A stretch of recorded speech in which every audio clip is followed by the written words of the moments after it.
absolutely having one of the best cruises ever for myself. It's been magical every time I turn around.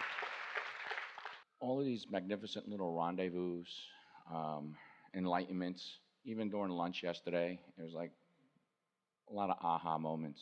My question that I Those have... manifestations feel good, don't they? Oh, absolutely. They aren't necessary for your feeling good, but they are evidence of your feeling good. So often you want an experience in order to promote feeling good, when what we want is for you to understand that those good feeling experiences are evidence that you already do feel good. You feel the difference? I need to do this so that I can feel good, or I do feel good, and then this happens, and this happens, and this happens, and this happens. It's really an important thing to get clear in your mind. Yeah. Yes. And that brings me to the now. You know, that was yesterday's, and sometimes I like looking back at, for me, the evidence builds the confidence of allowing myself to go to new manifestations without this struggle. Well, looking back isn't the best idea you've ever had, but go on. I don't go too far back. Like yesterday, which is as far as I wanted to go on that aspect. And there were so many wonderful manifestations during yesterday. It's just like, and I wasn't even aware of. It's a good thing when you're in joyful moments to acknowledge that you are, and focus upon them, and practice the vibration of them, practice the feeling of them. It's what we call milking it for more. It's like accomplishing a more substantial vibration of it. And there certainly isn't anything wrong with revisiting that to reinforce that substantial vibration of well-being. In other words, if that's what you're talking about, anything that causes you to reinforce your awareness of wonderful things is always to your advantage. And very much so. And that's where I'm trying to shore up and well up all of this abundance that's within me, to the point that it's easier for me to be receptive to it, because I'm really ready for so many different things to happen in my life. Listen to your own conversation a little bit and feel in it the element of trying a little bit. You're really not separating the question from the answer that much. You're sort of doing what you were doing before you heard the last 35 minutes of conversation about all of that. So maybe you could redirect it now that you know what you know, because we know you received what we just talked about. So speak to your question briefly, without any examples, with just, what I want is, I want. Okay. I want an abundance of financial abundance to support the particulars of this continued lifestyle that I am now so embracing and so joyous and so expanding upon. So the whole time that we were having this conversation, what was in your question was abundance, money. Yes. Did you have any idea of that? Didn't sound like that. So why were you talking about what you were talking about? Because it's working. Yes. Very much because so. It's working. Now what we want you to understand is the more you talk about those things that are working, the more the abundance that you've already asked about will work too. But now you're focused back on the question of the abundance, and now you got yourself all blocked off again. Well, you asked me. We know we did, because we wanted to get it out here in the open where you could see what's going on. In other words, isn't that helpful to all of you? You had this wonderful relationship experience with a whole lot of people. Your heart was singing. You're tuned in, tapped in, tuned in. So were they. There was everybody having a good time. On point. You are in the receiving mode of so many things that you're wanting, and you were living the manifestation of that alignment.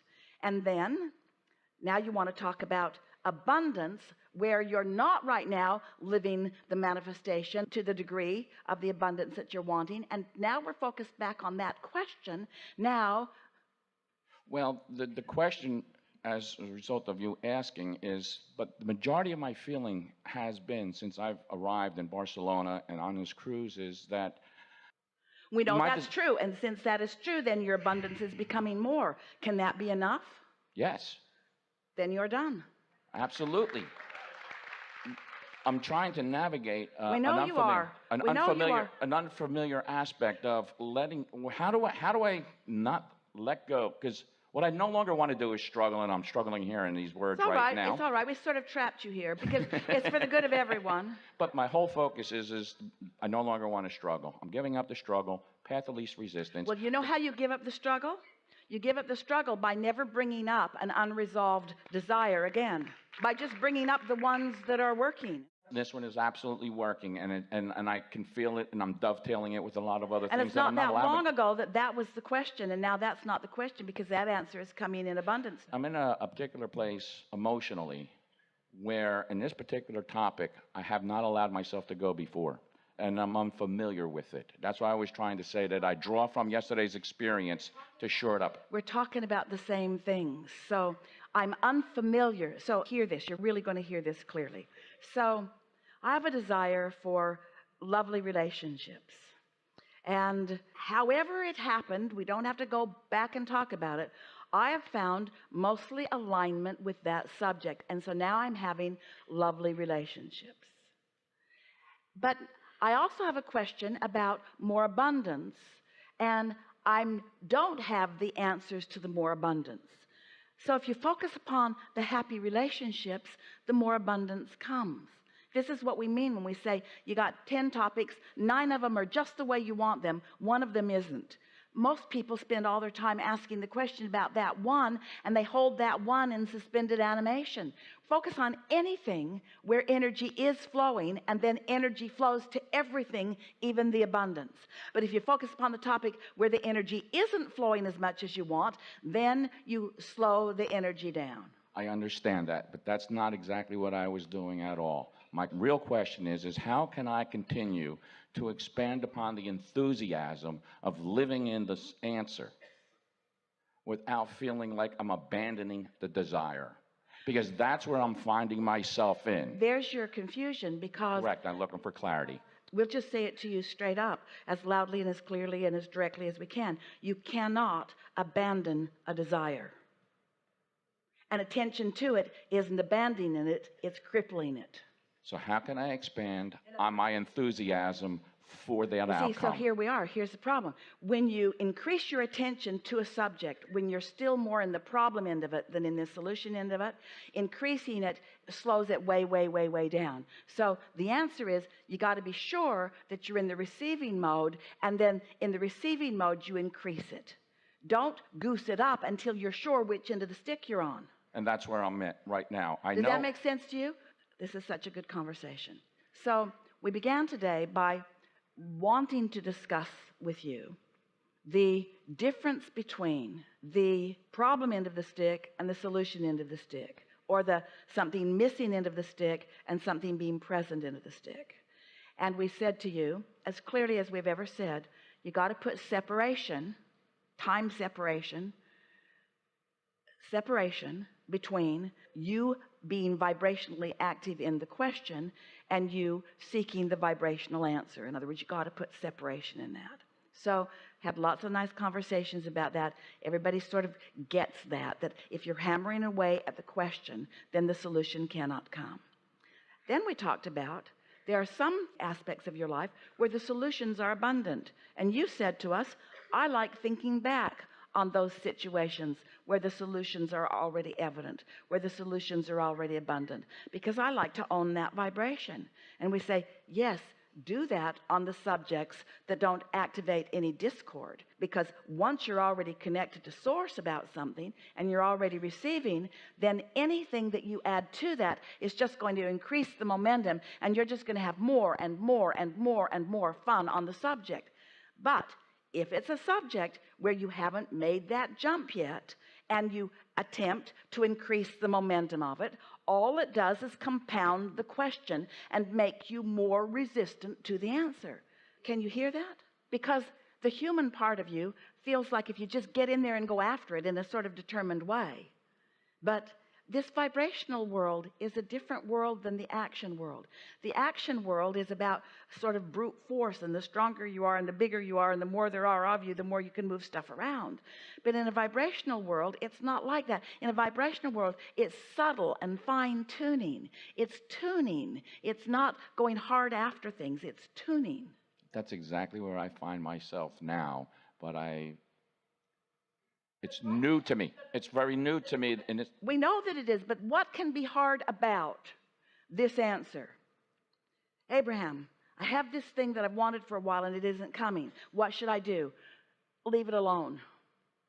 Well, I know I should leave it alone, but I've got this thing. I've wanted it for such a long time. What should I do? How can I make it come to me? Just leave it alone. Are you sure I should leave it alone? Because it feels like I should be hard after it. Well, you should leave it alone because your vortex has got hold of it and your inner being has got hold of it and it's working on your behalf. It's been moved to the universe's side of the placemat. It's been moved to the universe's side of the placemat. So now you can let go of it. And if you keep putting it on your side of the placemat, then you're going to keep doing a crappy job of it instead of letting the universe do a divine job of it. Just trying to get your attention. Oh, you got it loud and clear. I'm all yours. I'm all yours. Well, we don't have anything else. Yeah. Okay. That's it. Trying too hard is a human tendency because you've been, bless your hearts, you've been working so hard with your action. You've been offering so much action to compensate for energy that you didn't quite get figured out, you see. And so just know that anything that feels like a struggle, leave it alone because you're getting nowhere with it. If you're struggling over it, you're making the struggle more. Leave it alone. If it feels like a struggle, it feels like a struggle for a reason. You're barking up the wrong tree. You're working on the wrong side of the placemat. You just got to let it go. You just got to let it go. You got to say things to yourself like, well, that's it for me on that for now. I'm not going to think about that because I'm not making any progress. I'm just going to let it go. I'm going to let the universe work on it. And I'm going to focus on the things that make me feel good and on the things that make me feel powerful. And I'm going to tune in as often as I can. And I do that often. And I'm just going to let the good times roll. And I'm just going to follow my bliss. And I'm just going to follow the feeling. And when I get an impulse about that, if I do, and I'm sure I will eventually, then I'll follow that impulse. And until then, I'm just going to follow the other impulses. Do you think you're good at following impulses? Do you think that you get into the receptive mode? I was yesterday. I couldn't tell the difference between my nose or my toes, and I didn't care. So if you're in the receptive mode, if you believe that you've been in the receptive mode, and we know that you have been, so when an idea flows, seems like a good idea, yeah? Follow those ideas. Yes, it does. And that's part of my dilemma, because one of the ideas of starting a particular business was initiated prior to being exposed to Abraham and yourself. And that is where I struggle, because I don't know what kind of receptive mode I was in at the time that I received that impulse. Doesn't matter. None of that matters. Okay. None of that matters. When we were teasing with you in the beginning about how we wouldn't look back, you can if you want to, but we wouldn't look back. We don't look back because there is so much that is delicious to focus upon between where you are and where you are going. And so that's what has our undivided attention. And so anything prior to now is irrelevant because in this now, there are only two things that matter. What you're asking for, which is what you're summoning, and what you're doing in relationship to it. The more head-on you hit things, then the more you dig into where you are. The lighter you are about a subject, then the more you're called in the direction of what you want. So you just got to lighten up. Just be less self-aware. Be less self-condemning. Be less aware of dilemma. Be easier about it. Be more trusting that the universe has it. Be more trusting in what's going on in the vortex. Be more accepting of what's going on in the vortex. And meanwhile, just enjoy the quieting of your mind. We know you can't quiet your mind all day, every day, but if you're accomplishing that for a few minutes every day, then that's enough. And it just gets better and better and better and better. You now are more willing to put some separation between the asking for something and the watching out for it and the just letting it be. Separation, we're talking about give it a rest. We're talking about give it a rest. If you hear somebody that you love hammering away about a dilemma, say to them, I love you so much, but give it a rest. Give it a rest. Just give it a rest. Give it a rest. And then say, because source is on it. You've done the work. It's in the vortex. Law of attraction is after it. It's queued up for you. And when you're ready, which you will be when you give it a rest, when you're ready, which you will be when you give it a rest, when you're ready, when you have really given it a rest. You will be when you're no longer talking about it. You'll be ready when you've given it a rest. You'll receive an idea, and the idea will be so intoxicatingly beautiful that nothing would be able to keep you from moving in the direction of that idea. And until that happens, give it a rest.